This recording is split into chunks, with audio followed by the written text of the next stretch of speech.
Hello दोस्तों हर देश के लिए अपनी सुरक्षा करना उतना ही जरूरी होता है जितना अपनी आबादी को बाकी बुनियादी सुविधाएं मुहैया कराना। दुनिया का हर देश अपनी सुरक्षा इंटरनल और एक्सटर्नल दोनों ही मोर्चों पर करता है। सीमाओं की सुरक्षा मतलब बॉर्डर सिक्योरिटी के लिए थल सेना, आर्मी, नौसेना, नेवी और वायुसेना मतलब एयरफोर्स तैनात रहती है। तो वहीं आंतरिक सुरक्षा के लिए पुलिस को तैनात किया जाता है। सुरक्षा की एक कीमत होती है और देशों को रक्षा के लिए अरबों रुपए खर्च करने पड़ते हैं। इसके लिए हर देश अपना रक्षा बजट निर्धारित करता है।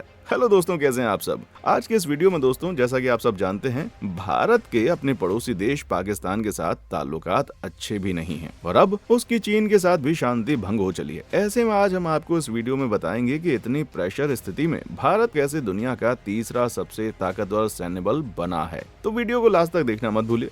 चलिए बिना किसी देर के शुरू करते हैं वीडियो। दोस्तों, Stockholm International Peace Research Institute पूरी दुनिया के सैन्य बजट मतलब मिलिट्री बजट से लेकर रक्षा के बदलते तौर तरीकों पर नजर रखता है। उसके मुताबिक साल 2019 में पूरी दुनिया का रक्षा बजट 1917 अरब डॉलर था। यह अपने पिछले साल के मुकाबले 3.6% ज्यादा था। भारत रक्षा बजट के मामले में दुनिया के टॉप 5 देशों में शामिल है। SIPRI की सूची के मुताबिक टॉप 5 देश अपने रक्षा बजट पर जितना पैसा खर्च करते हैं वो पूरी दुनिया के सैन्य बजट का लगभग 62% है। ऐसे में भारत रक्षा बजट के मामले में तीसरे स्थान पर है। इसका रक्षा बजट 71.1 बिलियन डॉलर का रहा है। पाकिस्तान और चीन से निपटने के लिए भारत अपनी GDP का 2.4% रक्षा पर खर्च करता है। भारत को अपनी पूर्वी और पश्चिमी सीमा दोनों की रक्षा करनी होती है। Stockholm International Peace Research Institute ने अपनी एक एनुअल रिपोर्ट में कहा कि पिछले साल भारत के पास संयुक्त राज्य अमेरिका और चीन के बाद दुनिया का तीसरा सबसे बड़ा सैन्य बजट था। भारत का 71 अरब डॉलर का सैन्य खर्च उसके 2018 के खर्च से 6.8% ज्यादा था। सैन्य बजट में 1990 से 2019 तक 30 साल की पीरियड में 259% और 2010 से 2019 के दशक में 37% की बढ़िया बढ़ोतरी हुई। हालांकि GDP के कॉन्टेक्ट में नई दिल्ली का सैन्य बोझ 2010 में 2.7% से गिरकर 2019 में 2.4% हो गया। Trend in world military expenditure 2019 report में कहा गया कि चीन और पाकिस्तान के साथ भारत के तनाव और कंपटीशन इसके बढ़े हुए सैन्य खर्च के प्रमुख कारणों में से एक है। कुछ साल पहले की रिपोर्ट के अनुसार ये खबर थी कि केंद्र सरकार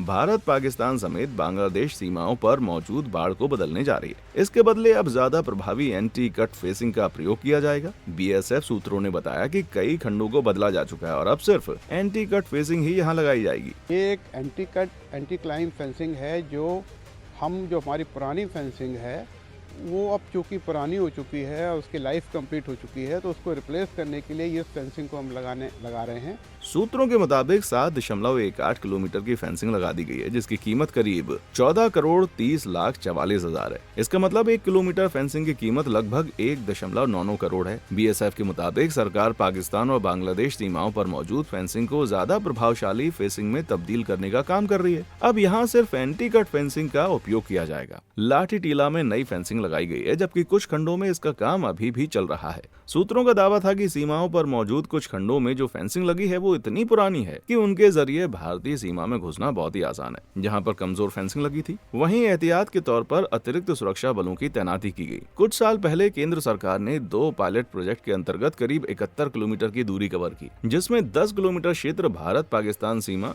और 61 किलोमीटर क्षेत्र भारत बांग्लादेश सीमा का कवर किया गया। जिसके बाद सरकार स्टेज 2 और स्टेज 3 के अंतर्गत कुल 1955 किलोमीटर की दूरी एंटी कट फेंसिंग के जरिए कवर करने की तैयारी में। व्यापक एकीकृत सीमा प्रबंधन प्रणाली परियोजना में सीमा पार अपराधों का पता लगाने और नियंत्रित करने, अवैध घुसपैठ, तस्करी के सामानों की तस्करी, मानव तस्करी और सीमा पार आतंकवाद जैसे BSF की क्षमता में काफी सुधार होगा। महाद्वीप पर चीन का बढ़ता दबदबा, समुद्री क्षेत्र में पाकिस्तान की नकारात्मक गतिविधियां और अस्थिर अफगानिस्तान के साथ भारत के लिए खुद को सुरक्षित रखना और सुरक्षा वातावरण बनाए रखना एक जटिल प्रयास है। ये बजट रक्षा क्षेत्र में आत्मनिर्भरता प्राप्त करने पर ध्यान केंद्रित करता है और हाल के वर्षों की उपलब्धियों और आगे बढ़ने का वादा करता है। वित्त मंत्री निर्मला सीतारमण ने अपने बजट भाषण में डोमेस्टिक डिफेंस इंडस्ट्री को प्राथमिकता और अनुसंधान व विकास को मजबूत करने की जरूरत का बात करते हुए रक्षा क्षेत्र में भारत की आत्मनिर्भरता का बढ़ावा देने का काम किया है। आत्मनिर्भरता इन डिफेंस।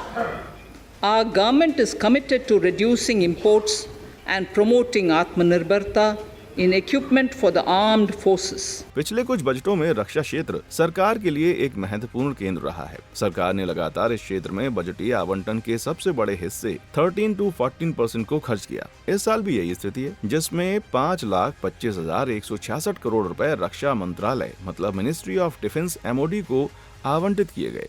ये 46,970 करोड़ रुपए या पिछले वर्ष के 4,78,196 करोड़ रुपए के आवंटन से 10% अधिक है और हाल के वर्षों में रक्षा बजट में सबसे बड़ी बढ़ोतरी है। बजट में ये बढ़ोतरी कई सुरक्षा कारणों की पृष्ठभूमि में हुई है। पूर्वी लद्दाख में चीन की पीपुल्स लिबरेशन आर्मी उसके साथ सीमा पर आमना सामना जो कि साल 2020 के मिड में शुरू हुआ था, अब गतिरोध का रूप ले चुका है। इस मुद्दे पर ताजा दौर की बातचीत में बेहद कम प्रगति हुई है। इस बात के पूरे संकेत हैं कि ये गतिरोध लंबे समय तक चल सकता है। इसलिए भारतीय सेना को इस क्षेत्र में अपनी उपस्थिति को मजबूत करना होगा ताकि ये सुनिश्चित हो सके कि PLA वास्तविक नियंत्रण रेखा मतलब line of actual control LAC पर आगे बढ़ने का दुस्साहस न कर सके। कश्मीर में इस बात के संकेत हैं कि पाकिस्तान समर्थित आतंकवादी समूह अपनी गतिविधियों को बढ़ा सकते हैं।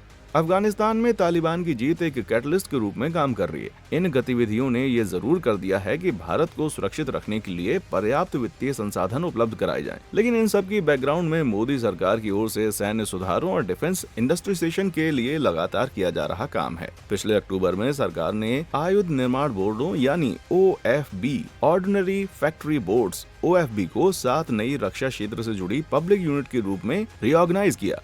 आयुध निर्माण बोर्ड के पेंडिंग इनकॉर्पोरेशन को हासिल करने के बाद सरकार हथियारों, गोला बारूद, आर्म्ड व्हीकल्स और कपड़ों के प्रोडक्शन में एफिशिएंसी हासिल करने की उम्मीद कर रही है। इससे डिफेंस एक्सपोर्ट को भी बढ़ावा मिलने की उम्मीद है। फिलीपींस को ब्रह्मोस क्रूज मिसाइल प्रणाली बेचने के लिए हाल ही में 375 मिलियन अमेरिकी डॉलर का सौदा भारतीय डिफेंस इंडस्ट्री के लिए महत्वपूर्ण रहा। इस कॉन्टेक्ट में रक्षा बजट का महत्व और भी ज्यादा बढ़ जाता है। तो दोस्तों, आज की वीडियो में बस इतना ही। वीडियो की कौन सी जानकारी आपको बहुत अच्छी लगी हमें कमेंट सेक्शन में आकर बताएं और ऐसे में ही वीडियो पसंद आए तो इसे लाइक करें, शेयर करें और ऐसे ही और भी इंटरेस्टिंग और इन्फॉर्मेटिव वीडियोस के लिए चैनल को सब्सक्राइब जरूर करें। देखने के लिए शुक्रिया।